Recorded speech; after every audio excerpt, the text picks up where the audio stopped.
I'm President Kathy Britton Richardson, and you're watching TitanTown Sports.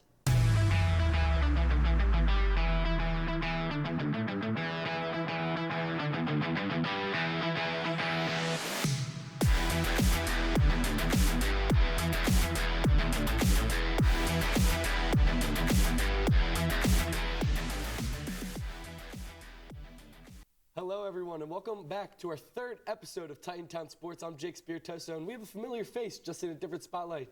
Ethan Kurtz, how you feeling? Yeah, Jake, I'm feeling really good. Really excited to be behind the desk this time, my first time being behind the anchor desk on TitanTown Sports. So it's going to be a great episode. Really looking forward to doing it alongside you. Absolutely, and I'm really excited too. So let's get started by looking at the interview by Jordan Tate with Gavin Jones.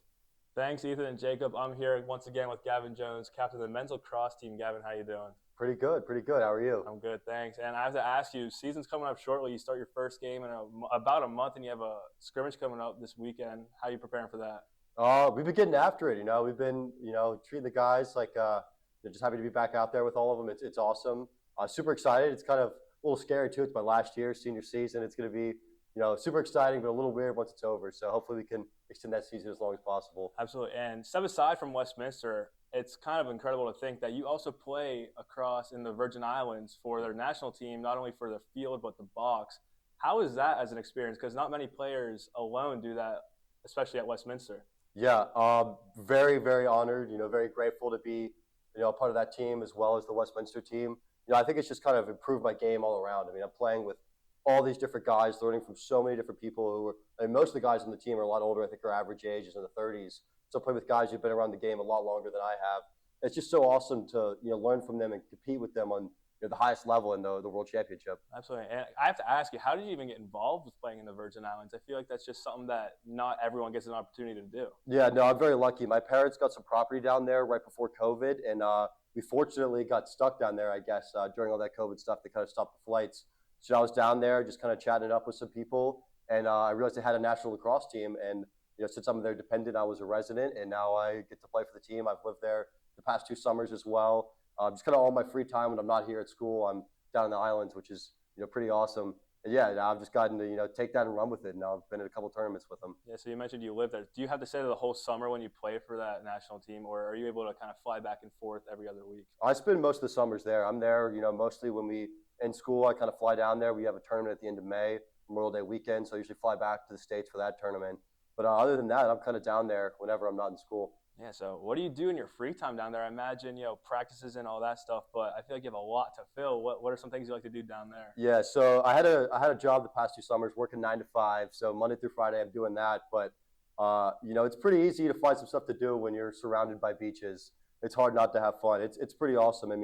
Most of the weekends I'm out there with Brody, another guy on the team. We just, kind of hit the beaches, go snorkeling, maybe hunt some lobster one day or get a run in or something like that along the waterfront. It's pretty awesome life. I'm very, very lucky that I get to do that. Yeah, and imagine Virgin Islands is pretty much like a paradise on earth. Have you seen some cool, interesting, crazy things while you've been down there? Yeah, two winters ago I was down there and I saw 2 sharks. I just kind of jumped in the water, just kind of not knowing I was going to see that day, and instantly saw like 2 4-foot reef sharks.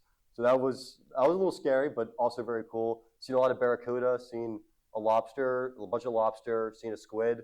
So yeah, it's pretty cool. You see a lot of cool stuff. Yeah, I feel like it's a once in a lifetime opportunity for most, Definitely. But for you, you get to see it all year after year. That's very interesting. Very lucky. But I kind of want to bring it back to the lacrosse perspective.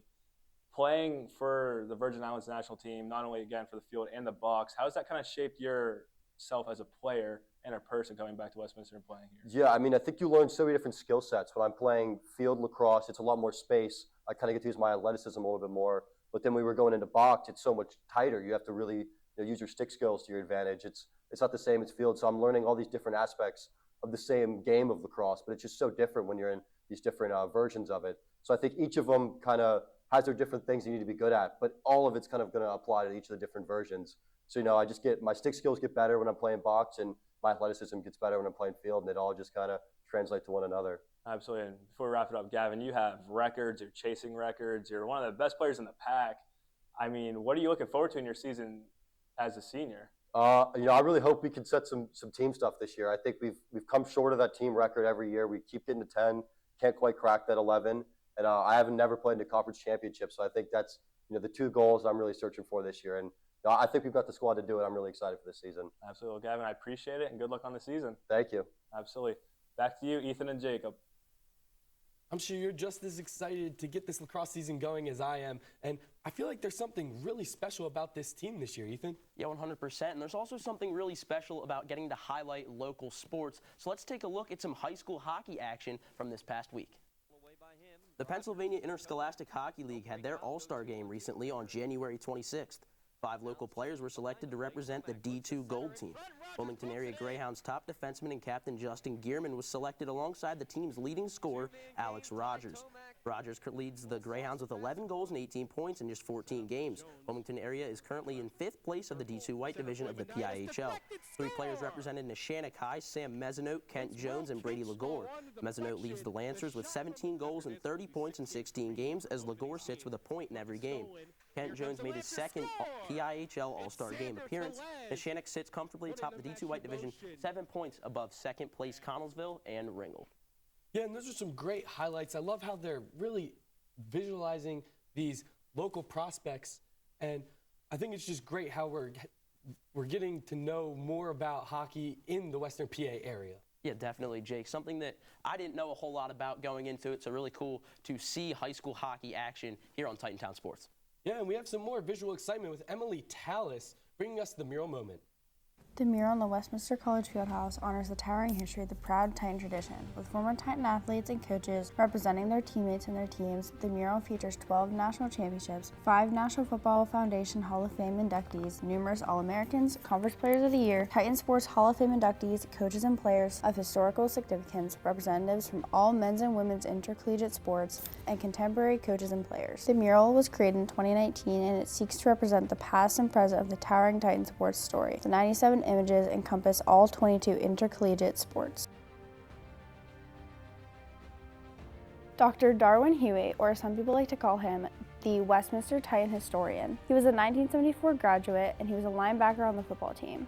He spent 41 years in the education department as a professor. He was also the director of the grad program, the chair of the Department of Education, the director of AV services, the NCAA faculty athletics rep, and the football defensive coordinator for multiple years.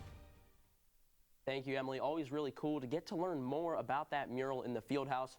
I know we walk by it every day, Jake, and I really don't think I take the time to look at it and acknowledge all the people that have done so much for the school. Dar Huey, for example, on the trivia of the WCM broadcast. I see that all the time. Didn't really know much about Dar Huey and what he's done for Westminster, not only as a coach and sports figure, but also as a person. So really cool to see things like that. Yeah, I think it's really cool that Darwin Huey was an all-time legend here. And like you said, not only a coach and a player, but also like a teacher here. I think that's very cool. But let's take a look at some Prime Cuts by RJ Scott.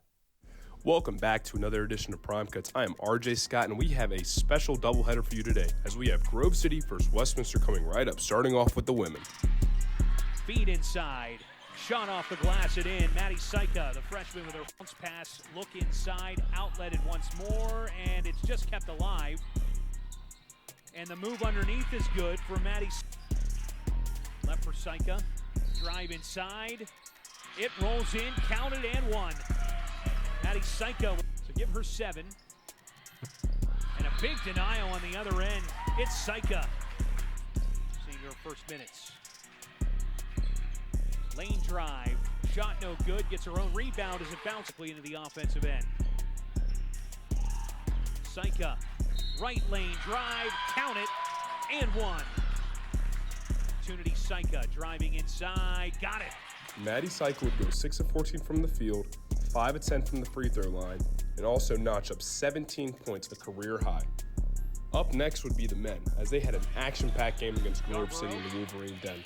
Let's see how it played out. Trying to find Christensen, but it's taken away by Trevor Sifke. Just Sifke. Great move to the rack for 2. Weir sets the pick. Hergenrother. No look pass. Sifke banks it home. He's into double figures with 10. Hergenrother right wing, cross feed, Sifke underneath, count it, and one.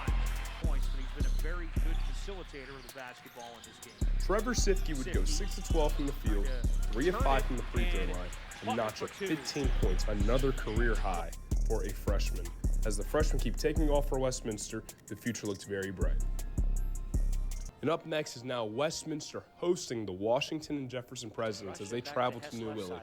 Let's see what the women did first. Jumper up and good. Line ahead, right side for Mario. Open, 3-ball in the air, off the back rim, no good. Kano with a rebound, back up, back in. Offensive. Davis will lob inside for Kano in front of the hoop. Spins left, goes right off the glass, and a soft touch goes in. Shot clock at 4. Left side, Kano, hard to the basket, off the glass with a left hand. Screen. Feeds it into Kano. Kano with a left hand, glass, and good! Wait, Grace Kano. Be, heavily contested. Look for the pass. Look for your teammates to use each other for a good offensive play like they just have right now, Mark. Though the Titans would end up falling to the Presidents, Grace Kano had a phenomenal game, going 7 of 11 from the field, 1 of 2 from the free throw, notching up 15 points, and she was a dominant presence in the paint for the Titans. And up next would be the men as they face off against the Presidents in a very action-packed game. Let's see how that took place.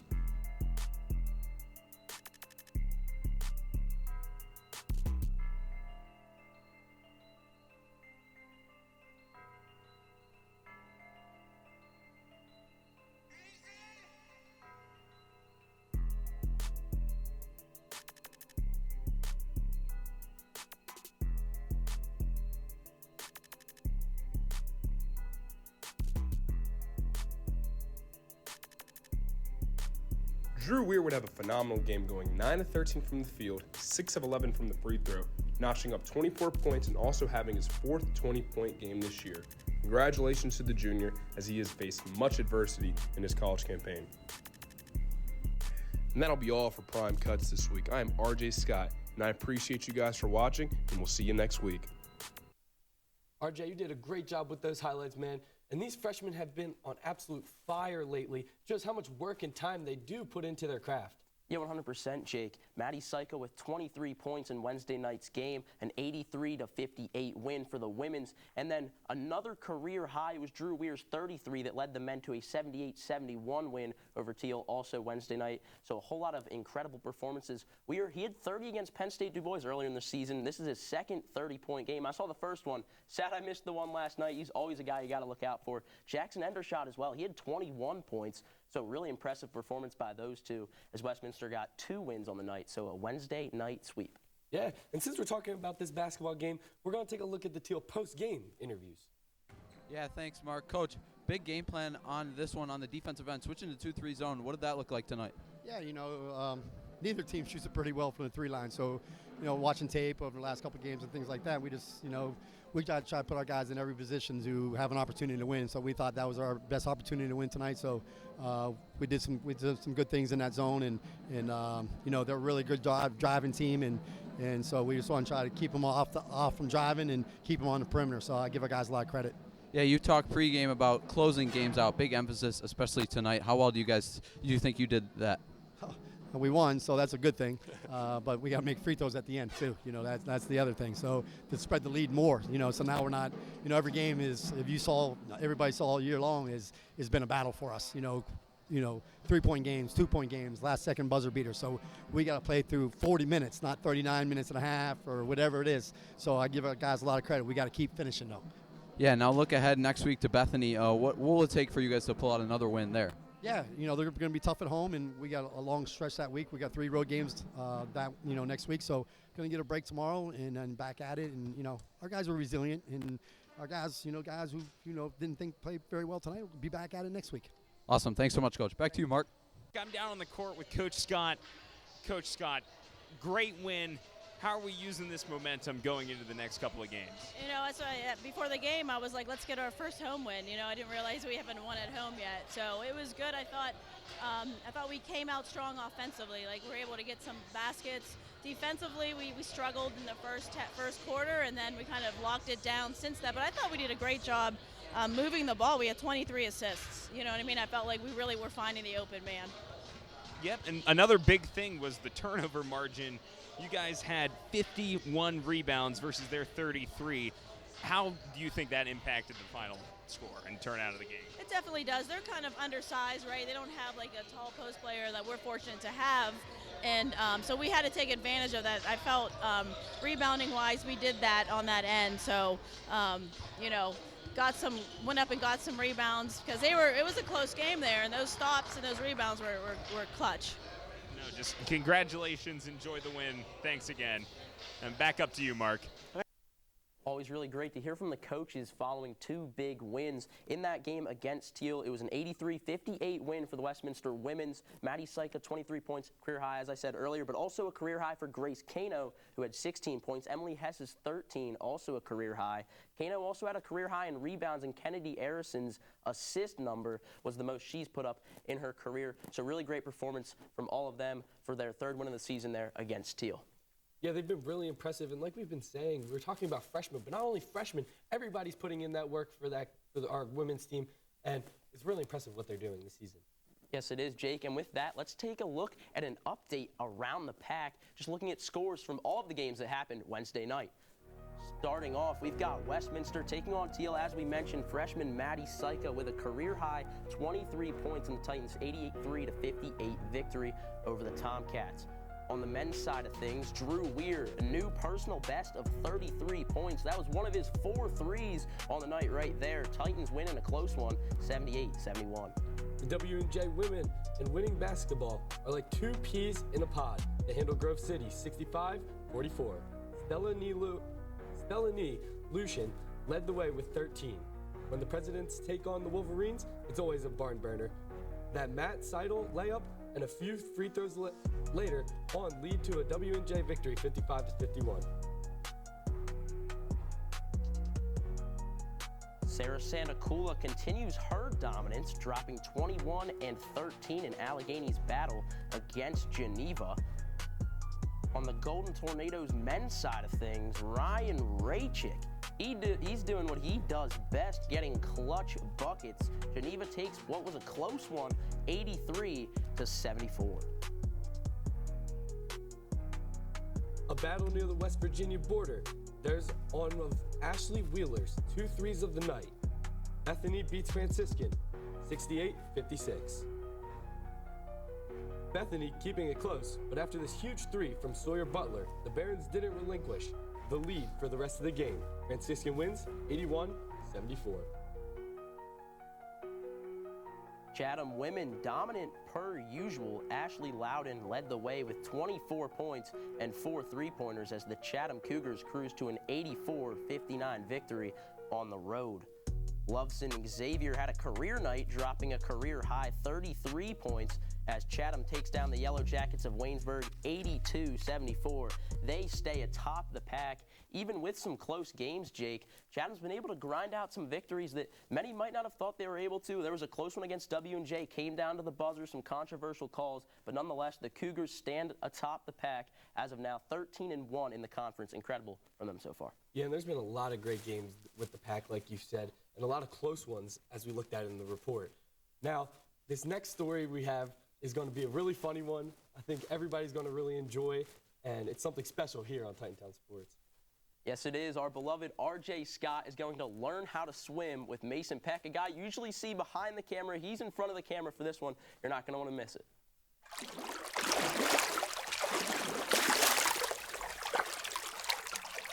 I'm RJ Scott, and if you guys know I can't swim, I wish I knew how to swim. So today I have a special friend, Mason Peck, who's going to teach me the importance of aquatic skills and why it's very, very important to know how to swim. So hopefully I don't drown. Mason's a good swimmer. Also, if I can do it, everyone can do it. Hopefully we can teach some kids or whatever. Pray for me. I am very, very nervous. Mason, what do you have to say on that? I'm excited to teach you how to swim. We're only going to be going in the 5-foot area here. I don't plan on taking you to the 6 feet or the 13-foot end. So okay. Well, I kind of do want to jump off that diving board over there, but we got to get there. Baby steps, as they say. We'll get there. I got to get my floaties next. So let's see how this goes, y'all.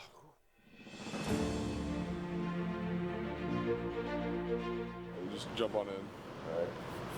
Pray for me.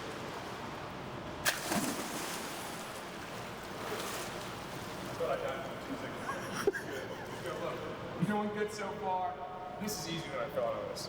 All right, so step one, the basics is I'm going to have you learn how to tread water.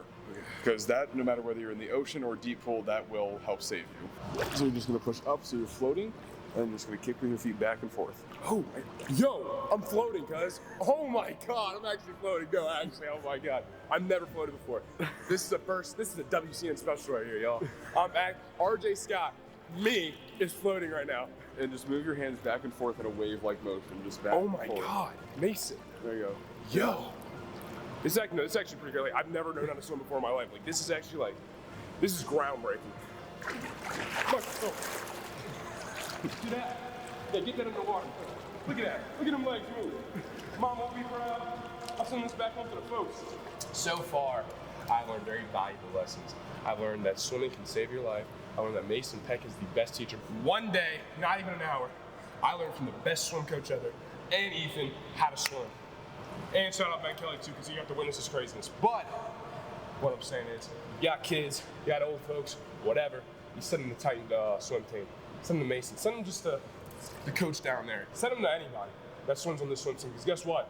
It'll get you right. You'll be the best swimmer ever. So a lot of the value with the community swim lessons that we provide are basically just teaching little kids how to swim. A lot of the community around us, even 30 minutes, people will come. There are people here currently on the swim team that did lessons here over the summer, and they are now swimming here. So this community lessons have always been a huge thing here. And that, folks, is all for this episode of RJ Learns How to Swim. We've learned how to swim, valuable lessons. Shout out to Mason Peck, Ethan as well, the swim coach, the swim team. I just want to say, TitanTown Sports, we do it all. Next week, I'll be learning how to make a baguette. Who knows? But this is TitanTown Sports. Thank you guys for watching. RJ Scott is out. I love the creativity that's being used, especially with that underwater shot. It was absolutely amazing. I think the crew has done a wonderful job with the recording. And RJ, you are so brave hopping in that water. I don't know if I would be able to do it if I didn't know how to swim. Ethan, is there anything that you don't know how to do? Yeah, Jake, funny you bring that up. Speaking of being brave, I guess I haven't been too brave. I still don't know how to ride a bike. I mean, believe it or not, I did when I was pretty young, but you know, I lost it over time. Over COVID, I picked it up briefly, but I bet if you gave me a bike right now, I would actually be lost, which is pretty wild. But, you know, maybe that's a good future segment down the line. RJ learning to swim, me learning how to ride a bike. I mean, I don't know if that's something fans would be interested in, but, yeah. Yeah, maybe I could teach you to ride the bike. And just like Mason taught RJ how to swim, I think that would be a really great time, and I think it would make a really good segment. I really do think that'd make a great video. Speaking of the swimming and the swim team, Jake, the next meet, Saturday, February 1st, that's against Mount Union. And then Thursday, February 6th, a broadcast on Westminster College Network, WCN, against Grove City. So be sure to not only attend those, but even watch the broadcast if you're not able to go. That'll be really cool and something that only happens once a year, so really excited to watch that one, Jake. Absolutely. And it has been an amazing time with you today. It was great. I think you did an amazing job for your first time. And this has been a great episode of TitanTown Sports. I'm Jake Spiritoso signing off with Ethan Kurtz. I'm Mark Slazak, your voice of the Titans. Thank you for watching TitanTown Sports. We'll see you next week.